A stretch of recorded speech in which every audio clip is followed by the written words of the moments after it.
Welcome to study ज्ञान। आज की वीडियो में हम बात करेंगे अध्यक्ष के बारे में। इससे पिछली वीडियो में हमने बात करी थी लोकसभा और राज्यसभा के बारे में। आज देखेंगे कि जो अध्यक्ष है उनके पास कौन कौन सी शक्तियां हैं तथा वे अपनी शक्तियों का किस तरह प्रयोग करते हैं और किन के ऊपर प्रयोग करते हैं उनके बारे में।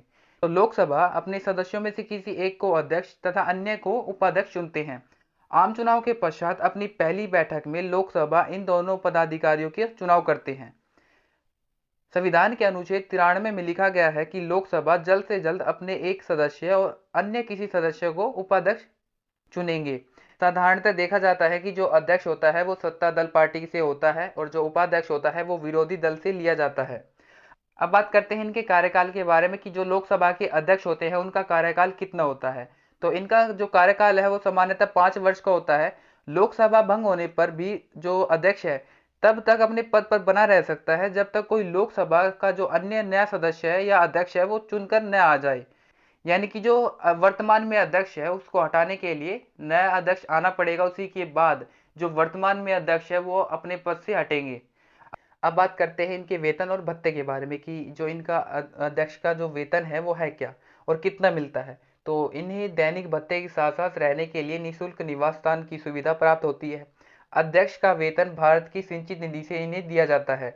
अध्यक्ष को देश के सर्वोच्च पदाधिकारियों की सूची में मुख्य न्यायाधीश के समान जो 7वीं स्थान दिया गया है। यानी कि जो मुख्य न्यायाधीश है जिन्हें 7वां स्थान प्राप्त है तो उन्हीं के समान अध्यक्ष को भी 7वां स्थान प्राप्त है। अब बात करते हैं अध्यक्ष की शक्ति एवं कार्य के बारे में कि इनके पास कौन कौन सी शक्तियां हैं तथा वे अपनी शक्तियों को किस तरह और किसके ऊपर प्रयोग करते हैं। पहली शक्ति है इनकी प्रशासनिक शक्ति कि जो इनके पास प्रशासनिक शक्ति है वो किस तरह ये प्रयोग करते हैं और किन के ऊपर करते हैं उनके बारे में। तो कार्यवाहियों तथा अभिलेखों की सुरक्षा का प्रबंध इनके जिम्मे होता है। दर्शकों एवं प्रेस प्रतिनिधियों के प्रवेश पर इनका नियंत्रण होता है। सभी अधिकारी एवं जो कर्मचारी है इनके अधीन कार्य करते हैं। सदस्यों को प्राप्त विशेषाधिकार की यह रक्षा करते हैं। विभिन्न समितियों के कार्य संचालन के लिए तथा सदन के सदस्यों के लिए उपयुक्त स्थान की व्यवस्था इनके द्वारा की जाती है। अब बात करते हैं इनकी नियंत्रण संबंधी शक्तियों के बारे में। तो पहली शक्ति है सदन की जो गुप्त बैठकें हैं उनकी यह आज्ञा देते हैं।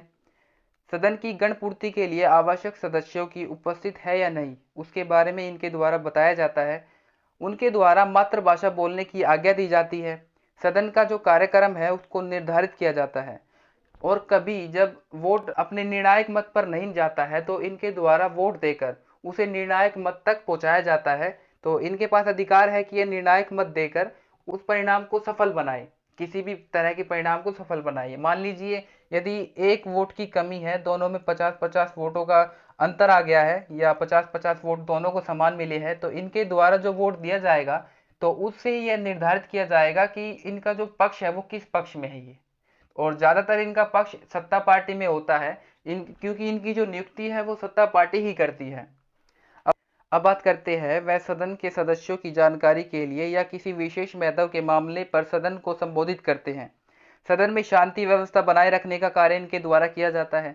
अब बात करते हैं इनकी नियंत्रण संबंधी लास्ट शक्ति के बारे में जो कि है विधेयक संबंधी। यदि किसी वाद विवाद हो जाए विधेयक के संबंध में तो उसके समाप्त होने पर उसमें जो मतदान होता है वह इनके द्वारा कराया जाता है। वोटों की गिनती कराई जाती है तथा लास्ट में परिणाम घोषित किया जाता है जिसके द्वारा पता चलता है कि जो विधेयक है वो पास हुआ है या नहीं हुआ है।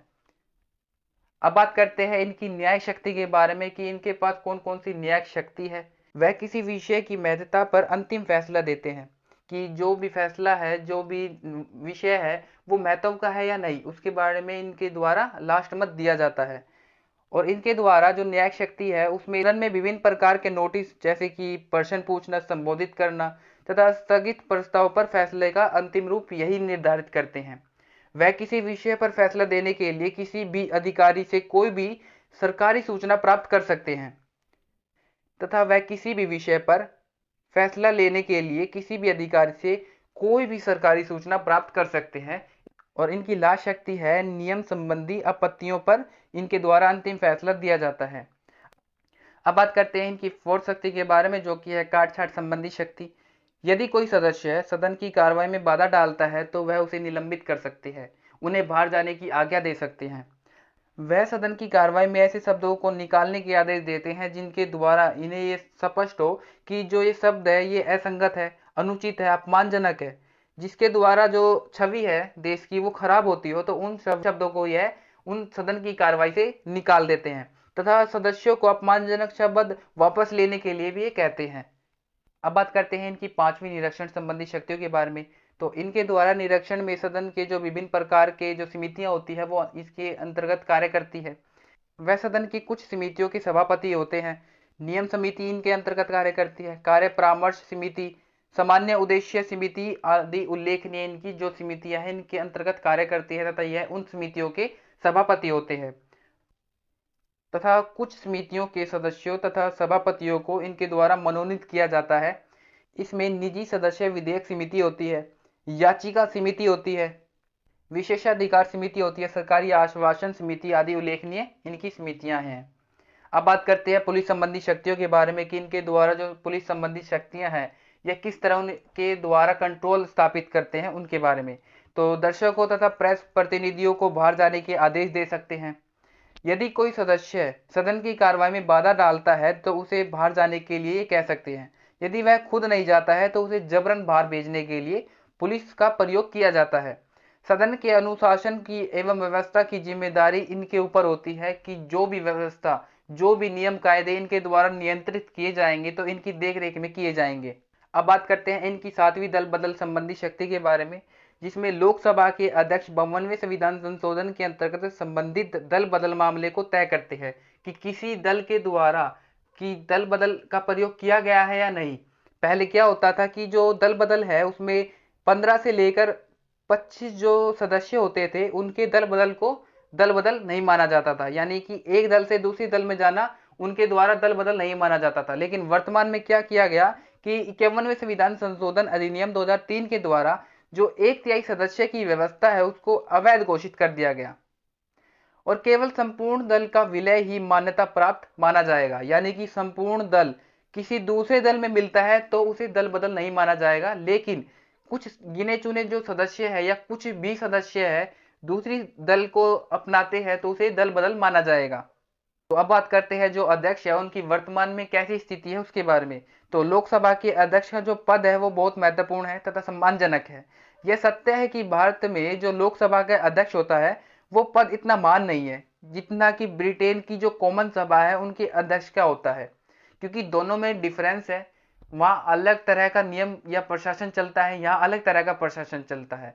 लेकिन जो उनका रूल रेगुलेशन है या उनके द्वारा जो कानून है वो हमने उनसे अपनाया।